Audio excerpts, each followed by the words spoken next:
کیونکہ میں بچی تھی تو یہ بھی نہیں سوچا کہ بھلا جو اپنی حفاظت نہیں کر سکا اور گر کر ٹوٹ گیا وہ بھلا میری حفاظت کیا کرے گا۔ تو یہ مجسمہ میں ہر وقت اپنے پاس رکھتی تھی اور اس سے میں یہ محسوس کرتی تھی کہ میں بہت محفوظ ہوں۔ اب آپ اس کو جو بھی کہہ لیجئے کہ میں بدھ مت پر ایمان رکھتی تھی یا یہ کیا تھا، بس جو تھا وہ یہی تھا۔ بس میرا سے زیادہ کچھ بھی بدھ مت پر عمل درآمد نہیں تھا۔ پھر جب میں بڑی ہوئی اور میں نے 17-18 سال کی عمر میں شعور کی سیڑھی پر قدم رکھا تو میں نے بدھزم کو باقاعدہ پڑھنا شروع کیا، اور اس کے بعد میں نے باقاعدہ بدھزم کو پڑھ کر اس کو فالو کرنا شروع کیا۔ تو آپ یہ کہہ سکتے ہیں کہ میں نے 18 سال کی عمر سے باقاعدہ بدھزم کو فالو کرنا شروع کر دیا۔ مجھے بدھزم کی میڈیٹیشن اور دوسری کئی چیزیں بہت زیادہ پسند تھیں۔ ہاں، ایک فرق یہ تھا کہ بدھزم میں کسی خدا کو نہیں مانتے، ان کا بس روحانی طاقتوں کو میڈیٹیشن وغیرہ کے ذریعے سے لینے کے ہی کانسیپٹ ہیں۔ تو اس وجہ سے میرا بدھزم پر بہت زیادہ اعتماد نہیں بن سکا، کیونکہ میں نے تو شروع سے کیتھولزم میں جو پڑھا تھا اس میں میرا خدا پر بہت گہرا وشواس تھا، جبکہ بدھزم میں کوئی خدا ہی نہیں تھا۔ تو اس وجہ سے مجھے لگا کہ نہیں، مجھ میں اور بدھزم میں کافی فرق ہے، اور بدھزم میرے مینٹل میچ اپ کا مذہب نہیں ہے۔ اس وجہ سے جب میں نے بدھزم کو تفصیل سے پڑھا تو میں بدھ مت سے تھوڑی دور ہو گئی۔ ہاں، میرے والدین کو اس بات سے کوئی فرق نہیں پڑا تھا۔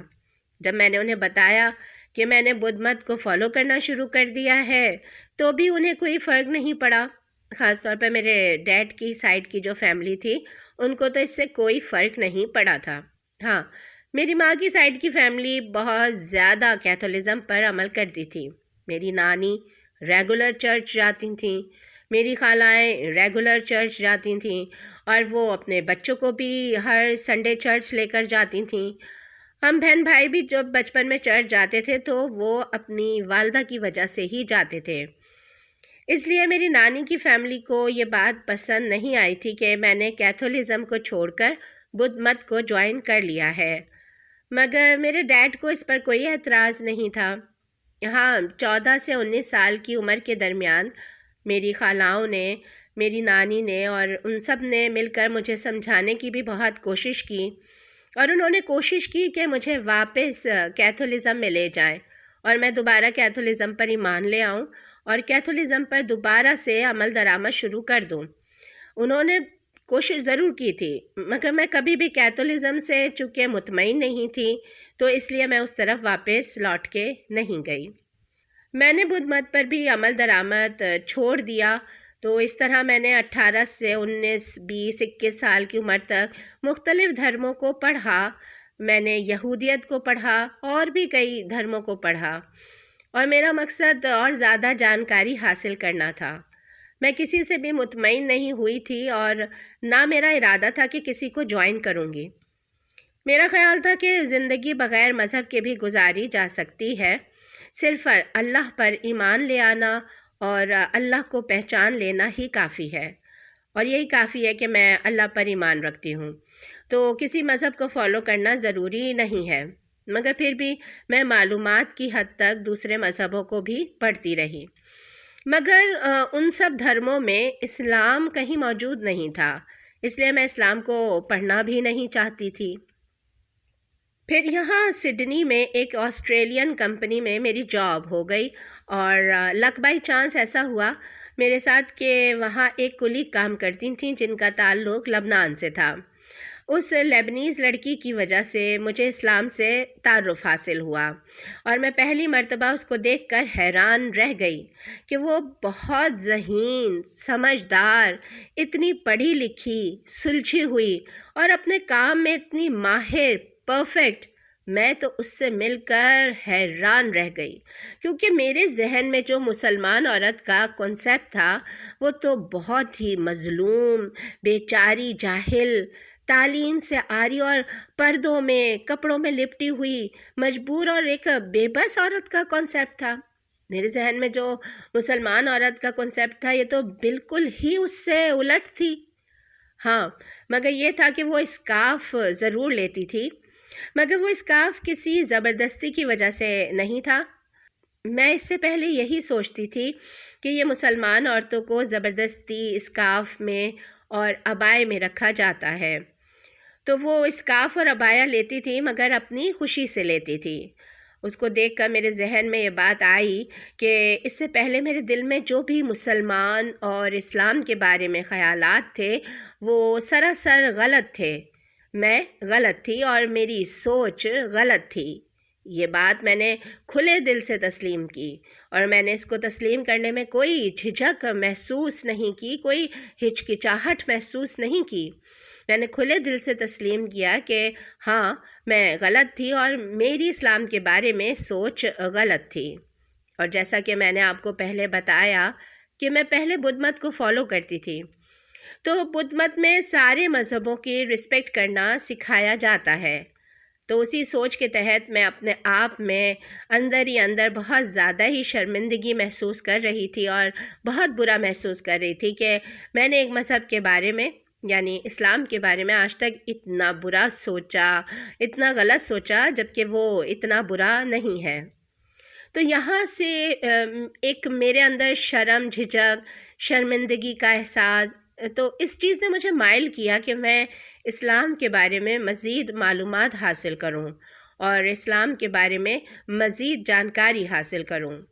اس طرح میں نے فیس بک پہ مسلم اسکالرس کی اسپیچز کے کلپس جو لوگ شیئر کر دیتے ہیں وہ دیکھنے شروع کر دیے، یوٹیوب پر مختلف کلپس اور ویڈیوز دیکھنی شروع کر دیں۔ تو اسی طرح ہلکا پھلکا میں نے اسلام کے بارے میں جاننا شروع کیا۔ بہت کوئی ڈیپ اسٹڈی نہیں کر رہی تھی میں، بس یہ کہ جرنل یوٹیوب پر کچھ دیکھ لیا، کچھ معلومات حاصل کر لیں اور پھر سے اپنی زندگی میں مصروف ہو گئی۔ یہاں پر مکس چیزیں میرے سامنے آتی رہیں، کئی چیزیں اینٹی اسلام بھی تھیں۔ بہت سارے لوگ ویڈیوز بناتے ہیں اینٹی اسلام، اور وہ اسلام کے بارے میں غلط باتیں جو ہیں وہ بتاتے ہیں، اور کئی اسکالرز ہیں جو اسلام کے بارے میں اچھی باتیں بتاتے ہیں۔ تو میں مکس قسم کی انفارمیشن حاصل کر رہی تھی، اس میں اچھی انفارمیشن بھی تھی اور بری انفارمیشن بھی تھی۔ پھر فائنلی کچھ عرصے بعد وہ ٹائم آیا جب میں نے دونوں قسم کی معلومات کو ویریفائی کرنے کے لیے میں نے سوچا کہ میں خود قرآن کو پڑھتی ہوں۔ انگلش ترجمے والا قرآن میں نے خریدا اور میں نے اس کو خود پڑھنا شروع کیا۔ میں نے کہا کہ میں خود قرآن کو پڑھ کے دیکھتی ہوں کہ واقعی یہ کوئی بری کتاب ہے یا یہ اچھی کتاب ہے۔ تو میں نے پرسنلی اچھائی برائی کا فیصلہ کرنے کے لیے انگلش ترجمے والے قرآن کو پڑھنا شروع کیا۔ اگرچہ اس سے پہلے بھی میں کئی دھرموں کو پڑھ چکی تھی، جیسا کہ میں آپ کو پہلے بتا چکی ہوں۔ میں نے بدھ مت کو پڑھا، یہودیت کو پڑھا اور کئی دھرموں کو پڑھا، مگر جب میں نے قرآن کو پڑھنا شروع کیا تو اس سے جو پرسنلی میں نے اپنے آپ کو کنیکٹڈ محسوس کیا، ایسا کنیکشن میں نے اس سے پہلے کسی اور دھرم میں محسوس نہیں کیا تھا۔ قرآن ایک ایسی چیز تھی جس کو پڑھ کے مجھے لگا کہ یہ واقعی کوئی بہت سالڈ پیغام ہے یا کوئی بہت ہی زبردست چیز ہے۔ جیسا کہ میں نے پہلے بتایا کہ میں عیسائیت میں بھی کچھ شکوک و شبہات رکھتی تھی اور عیسائیت کی کچھ چیزوں پر میں ایمان بھی رکھتی تھی، تو قرآن 100% وہی چیزیں بتا رہا تھا جو میرے اندر پہلے سے تھیں۔ یعنی اس سے پہلے میں چرچ میں رہ کے جن چیزوں پر ایمان رکھتی تھی، جن کو میں عیسائیت میں سچ مانتی تھی، وہ اسلام میں تھیں، اور جن چیزوں کو میں عیسائیت میں سچ نہیں مانتی تھی ان کو اسلام بھی کہہ رہا تھا کہ یہ سچ نہیں ہے۔ تو یہ 100% اسلام سے میں اس لیے بھی اپنے آپ کو کنیکٹڈ محسوس کر رہی تھی کہ جو میری سوچ پہلے سے تھی، اسلام بھی بالکل اسی سوچ کو کہہ رہا تھا کہ ہاں یہی صحیح ہے۔ اسلام مجھے یہی بتا رہا تھا کہ اس سے پہلے جو میری سوچ تھی وہی بالکل صحیح تھی اور وہی ایکیوریٹ سوچ ہے۔ میں جو حضرت عیسیٰ کو خدا کا بیٹا یا ٹرینٹی اور ان چیزوں کے بارے میں جو شکوک کا شکار تھی عیسائیت میں، تو قرآن بتا رہا تھا کہ نہیں، ایسا نہیں ہے، اللہ تقسیم نہیں ہے اور نہ ہی حضرت عیسیٰ اللہ کے بیٹے ہیں۔ پتہ نہیں میں اپنی بات آپ کو سمجھا پا رہی ہوں یا نہیں، میرے کہنے کا مقصد یہ ہے کہ اسلام 100% اسی سوچ کی عکاسی کرتا تھا جو سوچ کے میری 14 سال کی عمر سے بچپن سے تھی۔ قرآن دو ٹوک اور واضح کہہ رہا تھا کہ حضرت عیسیٰ علیہ السلام بہت نیک، نہایت برگزیدہ، بہت ہائی ویلیو انسان تھے، مگر بہرحال وہ انسان تھے، اور یہی وہ چیز تھی جو میں بچپن سے سوچتی آ رہی تھی۔ پھر میں اسی طرح قرآن مجید کو پڑھتی رہی۔ قرآن میں اور بہت سارے انبیاء کا ذکر ہے، ان کے واقعات ہیں۔ میں وہ سب پڑھتی رہی اور میرے ذہن میں یہ چیز کلیئر ہوتی گئی کہ حضرت آدم علیہ السلام سے لے کے محمد صلی اللہ علیہ وآلہ وسلم تک جتنے بھی انبیاء ہیں، اسلام نے سب انبیاء کا جو ڈیزگنیشن، ان کا جو درجہ، جو عہدہ، جو رتبہ مقام بتایا تھا، وہ بالکل ایکوریٹ تھا، اور واقعی انبیاء بھی انسان ہی ہیں۔ میرا دل کہہ رہا تھا انبیاء کا جو رتبہ ہے وہ ایسا ہی ہونا چاہیے۔ میری روٹین یہ تھی کہ میں جو بھی چیز قرآن پاک سے پڑھتی، میں اس کے نوٹس بناتی رہتی۔ یہ آپ اس وقت کاپی دیکھ رہے ہیں، اس میں نے بہت ساری چیزیں لکھ رکھی ہیں۔ میں جو کچھ بھی پڑھتی تھی قرآن سے، یا یوٹیوب کی کسی ویڈیو سے، یا کسی مسلم اسکالر کے لیکچر سے جو چیز سنتی، اس کے پوائنٹس نوٹ کرتی، اور پھر اس پر جو مجھے مزید ریسرچ کرنی ہے میں وہ کرتی۔ تو اس طریقے سے میں نے اسلام پر ریسرچ شروع کی۔ اتنی ڈیپلی ریسرچ جو میں نے اب اسلام پر شروع کی، تو ایسی ریسرچ میں نے پہلے کسی اور دھرم پر نہیں کی تھی۔ تو میں نے پھر اس کے بعد نیکسٹ اسٹیپ یہ کیا کہ میں نے اللہ تعالیٰ سے اشارہ مانگا۔ میں نے کہا کہ یا اللہ، مجھے کوئی اشارہ دکھا کہ جس سے مجھے پتہ چلے کہ تو چاہتا ہے کہ میں اسلام قبول کروں۔ تو اس کے بعد مجھے بہت سارے اشارے ملے۔ یہ اس کاپی میں بہت سارے میں نے لکھے ہوئے ہیں۔ میں ایک لیمپ خریدنے گئی، اس لیمپ کے اوپر ایسا سمبل بنا ہوا تھا، چاند ستارے والا، جو اسلام کو شو کرتا ہے۔ اس طریقے سے مجھے چاند ستارے کا جو نشان ہے جگہ جگہ نظر آنے لگ گیا۔ میں یوٹیوب پہ کوئی سرچ کر رہی ہوتی تو یہ سمبل میرے سامنے آتا، تو یہ سمبل بار بار میرے سامنے آنے لگا۔ تو میں نے کہا کہ یہ اللہ کی طرف سے اشارہ ہے کہ مجھے اسلام قبول کر لینا چاہیے۔ پھر میرے سامنے ایک یوٹیوب ویڈیو آئی جس میں ایک مسلم امام اور ایک پادری کی آپس میں بحث ہو رہی تھی، اور دونوں اس بات پر بحث کر رہے تھے کہ کس کا مذہب سچا ہے۔ میں نے دونوں کی بحث کو سنا۔ اس ویڈیو نے میرے اسلام قبول کرنے میں فائنل کردار ادا کیا، اور میں نے اس دن فائنلی ڈیسائیڈ کیا کہ ہاں، مجھے اسلام قبول کر لینا چاہیے، کیونکہ اتنی زیادہ مدلل گفتگو کے بعد اب مزید کسی اور چیز کی تحقیق کی ضرورت نہیں رہ گئی۔ میرے دل میں جو بھی چیزیں تھیں، جو ڈاؤٹس تھے، وہ سب کلیئر ہو چکے تھے، تو اب کسی اور چیز کی مزید تحقیق کی ضرورت نہیں تھی۔ پھر میں نیو ساؤتھ ویلز میں اپنی قریبی مسجد میں گئی۔ وہاں کے امام صاحب کا نام ہے امام محمد۔ پہلے میں نے آن لائن اپنی اپوائنٹمنٹ بک کی، پھر انہوں نے مجھے ٹائم دیا کہ آپ فلاں ٹائم پہ آ جائیں، تو میں اس ٹائم پر گئی، ان سے ملی، اور میں نے لگ بھگ کوئی 20 سے 30 سوال ان سے آن دی اسپاٹ پوچھے۔ الحمدللہ انہوں نے بہت تحمل سے میرے سارے سوالوں کے جواب دیے۔ پھر انہوں نے پوچھا کہ کیا آپ کلمہ شہادت پڑھنا چاہتی ہیں؟ میں نے کہا ہاں، میں پڑھنا چاہتی ہوں۔ پھر وہاں کلمہ شہادت کی پہلے ریہرسل کروائی گئی اور مجھے بتایا گیا کہ یہ کس طریقے سے پڑھا جائے گا۔ پھر میں نے امام صاحب کے پیچھے پیچھے کلمہ شہادت پڑھا اور میں نے اسلام قبول کر لیا۔ وہاں مسجد میں میری بہت ساری مسلمان بہنوں سے ملاقات ہوئی۔ لیڈیز سیکشن میں وہاں کافی عورتیں تھیں، اور ان میں سے کئی میری اچھی دوستیں بن گئیں۔ بیسیکلی میری اسلام کی طرف آنے کی اور اس کے بعد کی جو کہانی ہے، اس میں 4-5 میری دوستوں کا، ویسے تو میری 40-50 مسلمان دوستیں ہیں، مگر ان میں 4 ایسی ہیں کہ جن کا میرے اسلام کی طرف آنے میں بہت اہم کردار ہے۔ سب سے پہلی آج سے 2-3 سال پہلے مجھے کمپنی میں ایک لبنانی لڑکی ملی تھی جو میری کولیگ تھی، اس نے مجھے اسلام سے متعارف کروایا۔ دوسری میری ایک فیس بک پر بہت اچھی دوست بن گئی تھی جو کہ ٹیکساس سے تھی، وہ امریکن تھی اور وہ کنورٹڈ مسلم تھی۔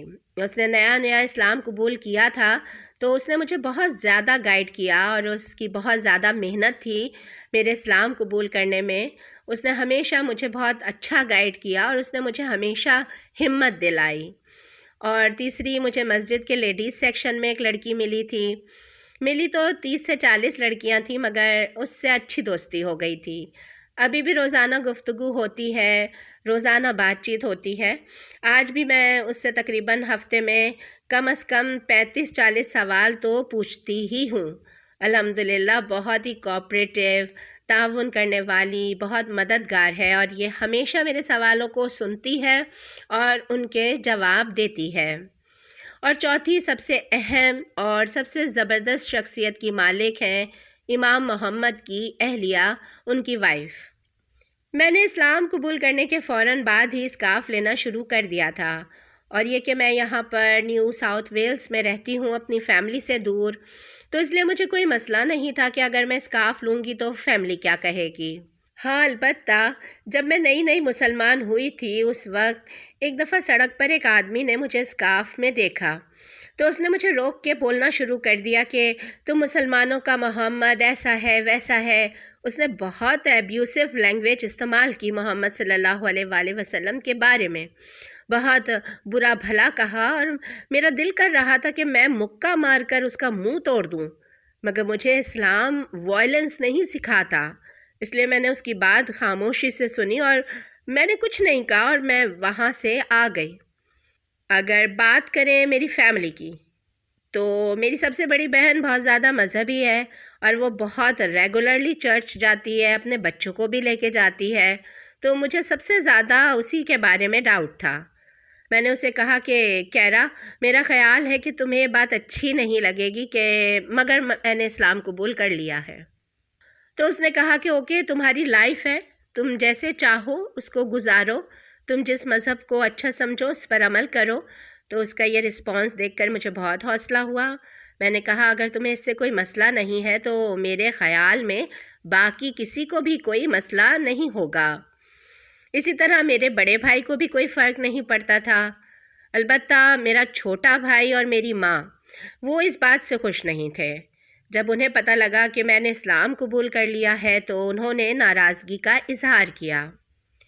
دراصل ہوا یہ کہ میرا ارادہ تھا کہ میں کرسمس کی چھٹیوں میں کرسمس منانے اپنی فیملی کے پاس، اپنے پیرنٹس کے پاس کوئنس لینڈ جاؤں گی، اور وہاں کرسمس کے بعد میں ان سب کو بتاؤں گی کہ میں نے اسلام قبول کر لیا ہے. تو میں وہاں جا کر ان کو پرسنلی خود سے یہ بتانا چاہتی تھی، مگر ہوا یہ کہ لاک ڈاؤن لگ گیا اور اس کی وجہ سے شہروں کے بیچ کی ٹریفک بند ہو گئی اور کوئنس لینڈ کو مکمل طور پر کارڈن آف کر دیا گیا کیونکہ کرونا وہاں پر بہت زیادہ پھیل گیا تھا. اس لیے میں وہاں نہیں جا سکی. تو پھر میں نے فون پر ہی بتا دیا. ہاں، میرے فادر نے پہلے بھی کبھی آبجیکشن نہیں کیا تھا اور ابھی بھی ان کو کوئی آبجیکشن نہیں تھا. انہوں نے بلکہ خوشی کا اظہار کیا.